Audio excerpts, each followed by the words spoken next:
Entendu tout à l'heure dans les hymnes que nous fait chanter l'Église pour la Pentecôte, nous avons entendu que la Pentecôte c'est la dernière étape de l'économie divine, ce que les Grecs appellent l'économie divine, c'est-à-dire sa providence en vue de notre salut.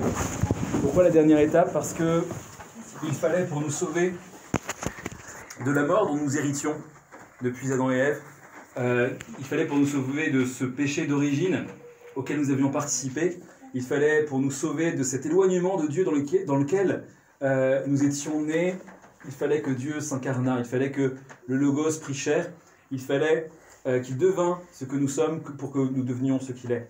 Mais cette grâce que le Christ nous donne d'avoir renouvelé notre nature humaine, de l'avoir prise en lui en tant que Dieu et en tant qu'homme, c'est-à-dire d'avoir de nouveau rendu notre nature capable de s'unir intimement à Dieu, aussi fort que les deux natures dans le Christ sont unies, la nature humaine et la nature divine.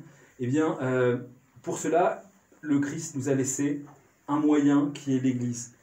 C'est pour ça qu'il annonce à ses disciples un consolateur, c'est-à-dire que l'Esprit Saint qui descend pendant la Pentecôte, dans cette fête que nous fêtons aujourd'hui, l'Esprit Saint qui descend sur les apôtres à la Pentecôte, d'abord les conduit à la vérité tout entière, comme le dit le Christ, c'est-à-dire que jusqu'à la Pentecôte, les apôtres n'avaient pas encore tout compris, à la mission du Christ, n'avaient pas encore réussi à lire les Écritures saintes de l'ancienne loi selon le sens vraiment spirituel qui était le leur.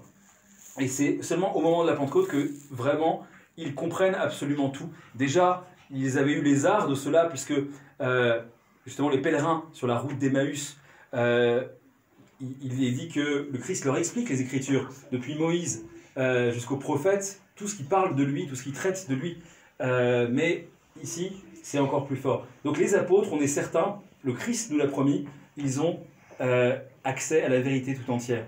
Et ainsi, ils vont fonder l'Église avec un grand E et les églises avec des petits E, c'est-à-dire que les apôtres vont sillonner le monde et créer justement ces communautés de chrétiens nourris par la grâce de l'Esprit Saint qui est donnée par les sacrements. Voilà, nous sommes où nous voulons être baptisés, nous aurions voulu communier, nous vivons où nous souhaitons vivre dans cette grâce sacramentelle que nous donne l'Église, parce que précisément, comme nous le montre la fête d'aujourd'hui, c'est uniquement dans l'Église que nous pouvons être renouvelés. C'est uniquement dans l'Église que nos yeux, de notre cécité d'humain déchu peut être guéri. C'est seulement dans l'Église que nos passions peuvent être vaincues par la passion du Christ. C'est seulement dans l'Église que nos péchés peuvent être véritablement effacés, ainsi que le dit la prière de l'Église qui suit juste la communion dans la liturgie de Saint Jean Chrysostome. Ceci a touché vos lèvres et vos péchés sont effacés. En dehors de l'Église, il n'y a pas d'effacement des péchés possible. En dehors de l'Église, il n'y a pas de victoire sur les passions. En dehors de l'Église, il n'y a pas de renouvellement de la nature. On reste dans l'humanité, dans la déchéance, on reste dans l'humanité déchue.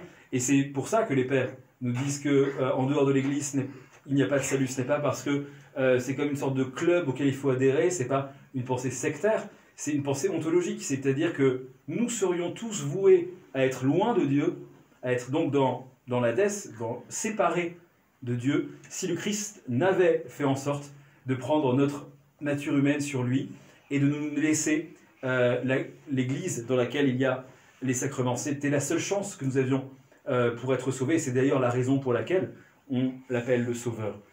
Aujourd'hui, souvent, les gens remettent en cause cette affirmation, la trouvant trop intolérante ou trop exclusive, en disant « mais non, après tout, tout le monde peut être sauvé de n'importe quelle religion, même les athées, après tout, s'ils sont des gens bien. » Mais la question, c'est pas d'être quelqu'un de bien, c'est que toute forme de bonne action, elle n'a pas de valeur spirituelle tant que notre nature est celle, justement, qui a été exclue du paradis. Ça ne veut pas dire qu'on sera nécessairement puni, mais en tout cas, on sera loin de Dieu. Or, notre but à nous chrétiens, c'est de s'unir à Dieu, de véritablement, comme le dit le Seigneur, faire un avec lui comme il fait un avec son Père. Et c'est cette promesse-là que nous a faite le Christ quand il a dit « Celui qui mange ma chair et boit mon sang demeure en moi et moi en lui ».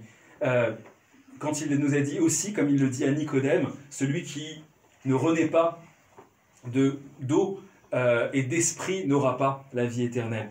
Le Christ est extrêmement exclusiviste dans son enseignement parce que ce qu'il est venu nous proposer, c'est justement de participer à sa vie, de nous déifier, de devenir ce qu'il est, mais par la participation au sacrement de son Église, par le maintien de l'enseignement véritablement traditionnel et orthodoxe qu'il a transmis à ses apôtres, par cette attente impatiente qui doit brûler dans nos cœurs, qui est celle de sa parousie, de son retour. Nous avons lu tout à l'heure les prières qui normalement sont lues aux vêpres, mais pour des raisons pastorales évidentes, on ne pouvait pas en plus ce soir faire des vêpres et qu'il y ait tout le monde.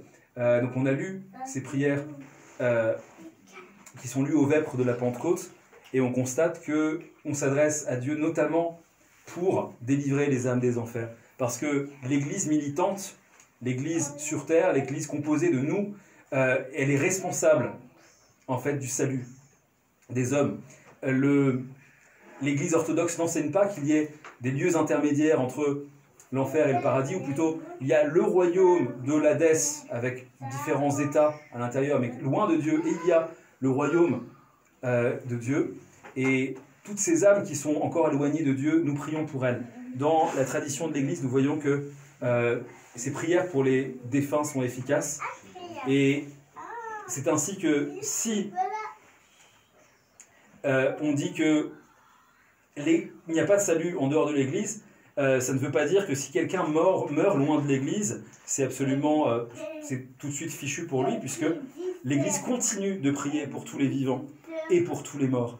Et en réalité, s'il y a deux jugements, le jugement qui arrive juste après la mort et ensuite le jugement dernier, c'est bien parce que Dieu fait son Église collaboratrice de ce salut. C'est-à-dire qu'on peut être condamné dans un premier jugement, on peut en tout cas être trop loin de Dieu pour pouvoir participer de sa grâce et entrer dans son royaume, et par les prières de l'Église, être délivré de cette prison et s'élever dans les lieux très hauts, dans les lieux où on peut rencontrer le Christ. Donc n'oublions pas que si l'Église nous sauve, nous en sommes aussi les membres, et que donc notre devoir principal est de prier les uns pour les autres, et de prier Dieu qu'il sauve les âmes de nos proches, de nos familiers, de tous les hommes, et surtout de ceux pour qui plus personne ne prie plus, qu'il vide le plus possible les enfers, sachant qu'il n'y a que dans l'Église, par l'Église, et pour l'Église qu'on peut être sauvé, car l'Église c'est le corps du Christ, et l'humanité renouvelée, l'humanité unie à Dieu, c'est celle qui a été clouée sur la croix, qui s'est élevée au ciel à l'ascension auprès du Père, et qui reviendra sur terre pour nous juger. Au nom du Père, du Fils et du Saint-Esprit. Amen. Amen.